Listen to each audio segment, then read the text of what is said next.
Good morning tout le monde et bienvenue dans un nouvel épisode spécial parce qu'aujourd'hui, la question essentielle, Canon ou Sony, quelle marque choisir? Et oui, ça peut être très difficile pour beaucoup, je reçois beaucoup de ces messages en fait, des DM sur Instagram ou des petits messages, des emails. J'ai pas d'appareil, qu'est-ce que je dois prendre? Canon R8 ou Canon R6 Mark II ou alors un Sony, j'hésite entre un 7 III, un 7 IV. Comment choisir? Écoute, c'est une question très difficile, je peux le comprendre. Il y a beaucoup de choses à dire et en même temps, il n'y a pas grand chose à dire. Tu vas vite comprendre pourquoi. J'ai envie de couvrir différents aspects, l'ergonomie, l'autofocus, les couleurs, les performances en général et que ça t'apporte finalement une discussion qui va te permettre de faire ton choix de manière réfléchie. Et n'oublie pas, si tu ne l'as pas fait déjà, imprime tes photos parce qu'aujourd'hui, notre partenaire pour cette vidéo, c'est Whitewall et il y a un petit lien dans la description avec une réduction, donc profites-en.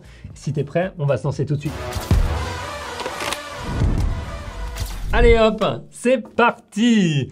Bon, si tu ne me connais pas, mettons les choses au clair. Mon nom est Pierre Telembert, je suis un photographe d'aventure et de voyage et le créateur de la méthode de 30 jours pour des photos pro, une méthode pas à pas pour faire passer sa photographie au niveau supérieur, quel que soit son matos, que ce soit un téléphone ou que ce soit un appareil photo. On se concentre vraiment sur tout ce qui se passe dans ton cerveau et c'est une méthode qui a marché pour des milliers de personnes avant toi. Il y a un petit lien dans la description si ça t'intéresse. Mais ce que je dois dire, c'est qu'avec tous les participants, il y en a eu qui shootaient Canon et il y en avait qui shootaient Sony, Olympus, Leica, des argentiques, il y a eu de tout et ça ne changeait pas grand chose finalement dans les photos qu'on voyait. Alors pour la petite histoire, en 2013-2014 je shootais avec un Canon 5D Mark II. C'était un petit peu mon premier vrai gros appareil ou cher en tout cas. Et après j'ai évolué, je suis passé chez Nikon, etc. Mais je trouve que la différence entre Canon et Sony était très nette. Quand on parle de 2016, 2017, 2018, il y avait une vraie grosse différence entre les deux marques. Mais en 2023, peut-être que ce n'est plus le cas. Je te dis ça à la fin et tu m'aideras aussi à y répondre. À tout moment, les commentaires sont ouverts en bas et tu peux partager ton expérience avec les deux marques ou avec une des marques en fonction des différents points. Donc si tu es prêt, on parle tout de suite. Allez, l'ergonomie. Je pense que c'est le plus simple. L'ergonomie est complètement différente. Canon va être volumineux mais léger au niveau des appareils. Et au niveau des objectifs, ça va être volumineux et lourd. Et oui, c'est un petit peu ma conclusion au cours des années, après avoir shooté avec le R6, le Mark II, le R8, enfin bref, avec plein d'appareils Canon. C'est vraiment ce feeling quand tu prends un appareil Canon en main, tu as l'impression que ça prend de la place, mais que c'est vachement léger. Donc ça, c'est agréable. Par contre, quand tu as les objectifs, ils sont lourds et ils prennent beaucoup de place. Alors que chez Sony, le boîtier, il va être plus petit en main, mais il a l'air plus dense et plus compact. Après, les poids sont un petit peu les mêmes, et vu que le Canon est un petit peu plus gros, on pourrait croire qu'il est plus lourd, mais en fait, il va être peut-être au même poids ou plus léger. Donc, c'est vraiment une sensation qui est assez particulière. Maintenant, les objectifs, moi, je trouve qu'il y a une grosse différence. C'est que Sony essaie de rendre les objectifs de plus en plus compacts et petits et légers. Canon, peut-être un petit peu moins. Je trouve que les objectifs sont gros et qui prennent de la place. Voilà un petit peu pour les boîtiers et les objectifs de manière générale au niveau du poids et de l'encombrement. Ensuite, au niveau des boutons et de la prise en main, je trouve que les deux appareils se défendent très bien. Par contre, si tu es quelqu'un qui n'aime pas le design un petit peu arrondi de choses, tu vas vraiment pas être à l'aise à mon avis avec du Canon. Et va plutôt sur un Sony parce que les Sony ont des arêtes beaucoup plus tranchées et donc en main, tu as vraiment l'impression d'avoir plus un bloc, alors que dans un boîtier Canon, tu vas avoir l'impression d'avoir un bloc arrondi en fait d'une certaine manière. Personnellement, moi j'aime bien la forme arrondie des boîtiers Canon. Je trouve ça très agréable en main. Ça, c'est ma petite préférence perso. La tienne est probablement différente. J'ai vu des commentaires de gens sur mes reviews de Canon qui disaient que justement, eux, ils aimaient pas du tout ce feeling en main. À toi de voir. Dis-moi ce que tu en penses dans les commentaires. Parlons des boutons rapidement. Canon, à l'époque, je trouvais qu'il leur manquait un petit peu des boutons par rapport à une marque comme Sony ou Nikon, mais sur le R6 Mark II que j'ai pu essayer et même sur le R8, il y avait assez de boutons, je pouvais faire tout ce que je voulais de manière rapide et assez intuitive, ce que je trouve très agréable. Sur les Sony, je me suis jamais plaint, j'ai toujours trouvé que il y avait assez de boutons. Ça permet de faire les choses rapidement, ça permet d'avoir accès à tous les réglages qu'il faut quand il faut et de changer les choses en un clin d'œil. Et pour moi, c'est toujours un petit peu important. Si je devais te dire autre chose, c'est que sur les boîtiers Canon, je trouve que l'usure est moins visible que sur mes boîtiers Sony. On en a parlé un petit peu dans ma vidéo qui parle de mon expérience avec Sony au bout de 5 ans. tu l'as peut-être remarqué, je parlais un petit peu de l'usure sur le boîtier. C'est quelque chose que sur les Canon, je remarque un petit peu moins, mais c'est peut-être dû aussi au fait que pour Sony, il s'agit en général, si je ne me trompe pas, de boîtiers en magnésium qui sont en site peint, alors que Canon, j'ai l'impression que les boîtiers, ils sont vraiment en plastique dur. Et du coup, même si tu fais des égratignures, et ben finalement, le plastique reste noir, alors que là, on peut se retrouver à avoir de la peinture. Dis-moi ce que tu en penses, est-ce que c'est justifié, est-ce que c'est non justifié? En tout cas, j'ai trouvé que les Canon rester un petit peu plus longtemps dans la durée de vie. Une autre chose très importante à savoir, ça va être la tropicalisation du boîtier, finalement sa résistance aux éléments. Et que ce soit Canon ou Sony, honnêtement, tous mes amis qui étaient chez Canon, ils shootaient souvent dans la pluie. Moi, je l'ai mis des milliers de fois sous la pluie, mes Sony, que ce soit le R5, que ce soit le A1, le A7 III, et j'ai pas eu de problème. Par contre, il faut faire attention, il ne faut pas pousser les choses trop loin non plus, mettre un sac plastique par-dessus, ça permet de sauvegarder les choses.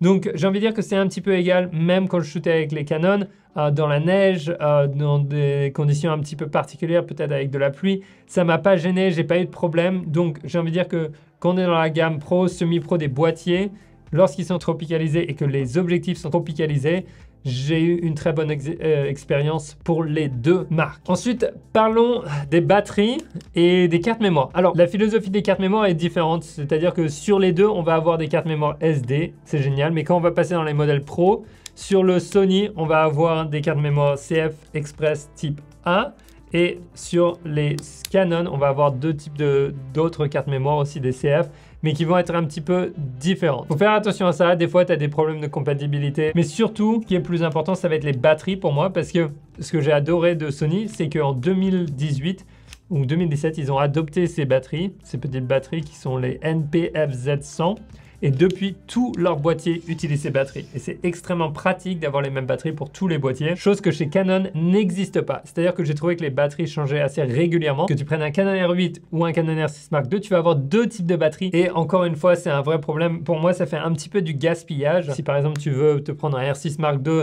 et en backup un R8, et ben tu vas devoir avoir différentes batteries. Donc ça, je trouve que c'est un petit peu agaçant de se dire que dans un monde où finalement on essaie de réduire un petit peu notre consommation, c'est un petit peu la blague parce qu'on est littéralement en train de parler de quel matos choisir. Au niveau d'une entreprise, eux, ils ont un énorme impact lorsqu'elle va choisir finalement la batterie qu'elle va mettre. Si elle lance une nouvelle ligne de batterie, ça veut dire que tout le monde va devoir en racheter et les autres vont pourrir à la maison. Dernière chose dont je veux parler sur les boîtiers, ça va être les écrans. Alors, l'écran à l'arrière des Canon, je trouve que finalement les images sont plus belles au rendu directement dans le boîtier à l'arrière de l'écran que sur les Sony. J'ai un petit peu plus de mal des fois à me projeter, même si ça s'améliore à fur et à mesure du temps. Quand il s'agit du viseur électronique de nos jours, alors je sais pas si tu es au courant, mais en 2016 c'était le cas, en 2017 ça ramait un petit peu, c'est-à-dire que c'était un petit peu lent dans le viseur de l'écran où tu avais l'impression qu'il y avait des blackouts, ce qu'on appelle quand on prenait des rafales, où on voyait plus les images, enfin bref, où tu avais l'impression qu'il y avait un décalage. Maintenant, plus du tout, c'est ultra rapide, que ce soit Sony ou Canon, j'ai pas été déçu de ce côté-là. Les connectiques Sony et Canon sont un petit peu les mêmes, même si chez Canon, des fois, tu n'as pas des prises HDMI complètes, mais tu as des micros HDMI, à la limite, pourquoi pas. Une chose qui m'a marqué à travers le temps, c'est que les prises USB-C de Canon n'étaient pas tout le temps chargeables. Alors qu'est-ce que ça veut dire? Ça veut dire que quand on utilisait l'appareil, des fois, on ne pouvait pas avoir l'appareil branché avec un câble USB pendant qu'on prenait des photos. Sur le R6 Mark II que j'ai en train d'essayer, ça a changé, maintenant tu peux. Par contre, il faut vérifier, et c'est quelque chose que vous pourrez me dire dans les commentaires ce que vous en pensez.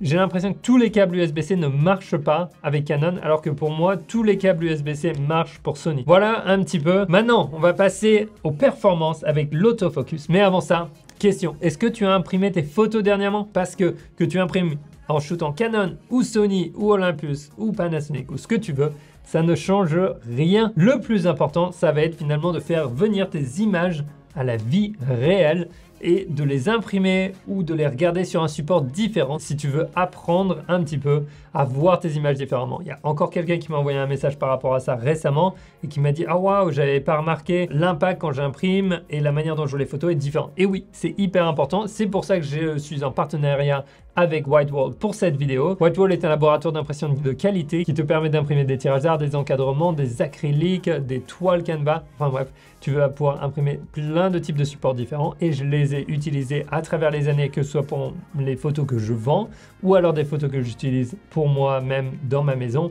et j'en ai toujours été très content. J'ai aussi d'autres amis professionnels, d'ailleurs c'est comme ça que j'avais entendu parler de Whitewall la première fois, qui eux aussi me les ont recommandés. Et si tu as besoin de conseils pour imprimer tes photos, j'ai une vidéo complètement dédiée là-dessus. Encore une fois, merci à Whitewall et merci à toi de regarder cette vidéo. On continue tout de suite avec les performances. Parlons de l'autofocus. C'était un tel débat en 2016, 2017, 2018 entre les appareils, parce qu'il y avait des vraies différences qui étaient nettes et claires entre les appareils. Je me rappelle encore d'avoir un Nikon D750 qui était génial, avait un bon autofocus, mais dès que je le passais en vidéo, l'autofocus ne suivait plus du tout. Les Canon étaient connus pour leur dual system, dual AF. Et ensuite, on avait Sony qui s'est rapidement placé comme un des appareils avec les meilleurs autofocus sur le marché. Et j'ai été surpris plusieurs fois, je dois te le dire, quand j'étais passé du Nikon au Sony A7 III et au A7R III, j'avais vraiment été surpris à quel point l'autofocus était performant,